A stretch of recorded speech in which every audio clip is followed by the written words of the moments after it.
Donald Trump has been increasingly hostile to universities and the university system, and he's doing everything he can to force them to capitulate to his will. But you know what's really weird about that is how many universities are actually led by Republicans.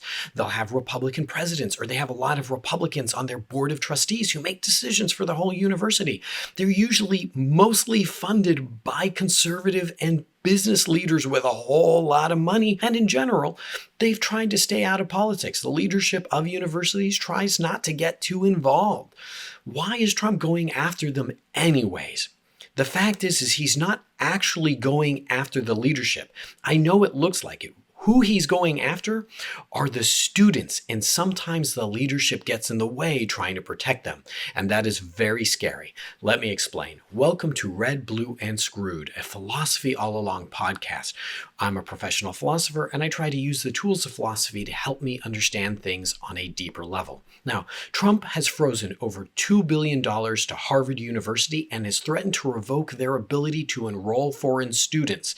He's gone after 60 other universities as well. He's basically threatening to shutter them. He has been deporting students, trying to file charges against students where he can. These students, in many cases, who are having their visas revoked, have been convicted of no crimes. They've been charged with no crimes. It seems like he's literally trying to terrify students into being silent. And the argument coming from him and from many other conservatives is this idea that, well, for a long time, universities have been part of this liberal agenda, and that liberals are actually anti-Jewish, they're anti-Semitic, and they're seeing this come out. Well, what's really happening is that the federal government has a bit more control over its ability to come after universities and to deny them funding if they can show that somehow the universities are in violation of civil rights. So they're trying to use the fact that there have been student protests in support of Palestinians to say, oh, those are anti-Semitic. And I'm not going to say that there have never been any anti-Semitic incidences, but the fact that there's been a few that they're trying to say, okay, this means this whole university is in fact engaging in anti-Semitic activity, and they're refusing to do anything about it. What that really is Trump being able to find a tool that he can use to leverage, even if that university hasn't done anything at all or has actively been trying to put down any form of hate at their university. These universities are not the liberal bastions that Republicans want us to believe they are. Like I said, you'd be amazed how if you look at like the board of trustees, the horror stories you will hear from faculty members who have sat in on that or have been part of leadership, where you will just hear about the way it's really kind of about money, it's really about some sort of conservative agenda. You'd be amazed how many of the presidents themselves have been Republican politicians in the past. One of the best examples of it is the fact that during COVID, it wasn't any universities that defied people like Ron DeSantis, who were saying to the universities, you have to stop requiring that people wear masks and you have to stop COVID protections. The universities went, okay, whatever you want. It was actually the K through 12 system that was saying, no, we need to keep our students and teachers alive. We're not going to remove our mask mandates. And then DeSantis turned the screws on them and started taking their funding away and started firing people. The fact of the matter is, though, that the universities were fine with it. We've seen universities completely abandon all of their programs to support LGBTQAI students. We've seen them abandon students of color. They're just not these bastions of liberalism that you would think. The fact of the matter is probably a whole lot of people died of COVID as a result of universities being unwilling to stand up to governors like Ron DeSantis. So what's really happening here is that Trump is trying to take control of what people learn and who has voice. Universities have been a place of political dissent, not really amongst the professoriate and certainly not amongst the administration to any great degree. It's usually been political dissent amongst the students, and it's pretty effective because they are all there kind of in one place, so their voice is amplified.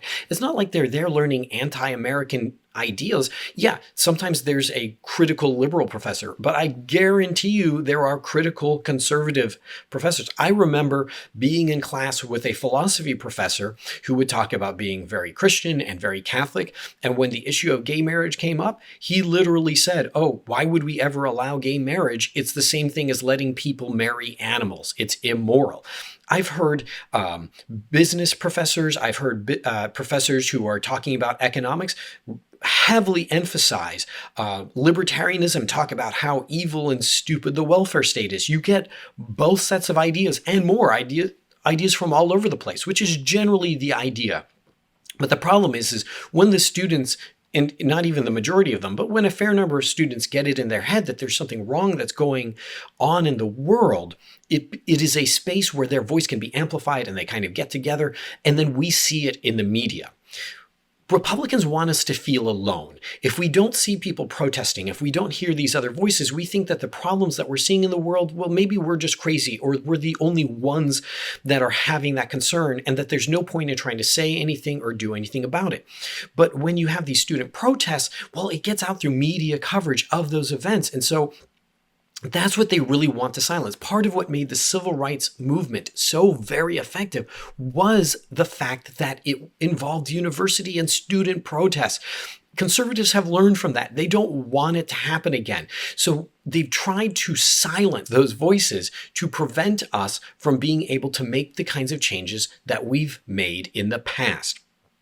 It is a problem for them when they know there's tons of studies out there that show that when people are around people of different ideas, they come from different backgrounds, they come from different races and religions, gendering ideologies, that even though it doesn't cause people to necessarily change their mind, most people stick with whatever their idea is, they become more tolerant. In other words, we know that students who spend time with others of different views tend to kind of go, okay, well, I don't necessarily agree with you, but I see that you're not a monster. But Trump has consolidated his power. He's won his elections by terrifying people. I don't care what side of it you're on. And yeah, you might say, well, Democrats are trying to terrify people too. But that doesn't change that Trump uses a language of abject terror. The first time around, it was why we should be terrified of Muslims.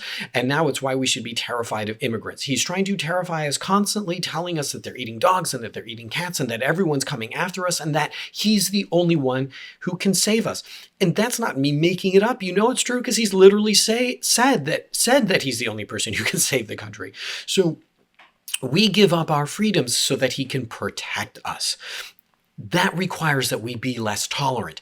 The less tolerant we are, the easier it is for him to say, those people over there, look how terrifying they are. They're coming for you. And since we know less about them, we know less about the fact that other people can think, believe, dress, worship, act differently than us and not be a danger to us, the more in our isolated bubble we are, where anyone who thinks and acts differently is a danger, the better off he is. And the more likely we are to consent to give him that power. So when we're talking about these attacks on universities, we should not be talking about the attack on Harvard. We should be talking about the attack on Harvard students. Look at Columbia. They abandoned their students. So when we talk about this, remember, this isn't about some Ivy League university. This is about students who should be allowed to meet other people, to learn about different ideas, and to be able to speak up about the things that they think are wrong. Thank you so much for taking the time to watch. If you enjoyed this video, please like, please subscribe, please hit that bell to get alerts. If you disagree, put it in the comments. I love to talk with you all, share ideas. Please catch me on wherever you get your podcasts at Philosophy All Along. And with that, thank you so much, and I hope you have a good day.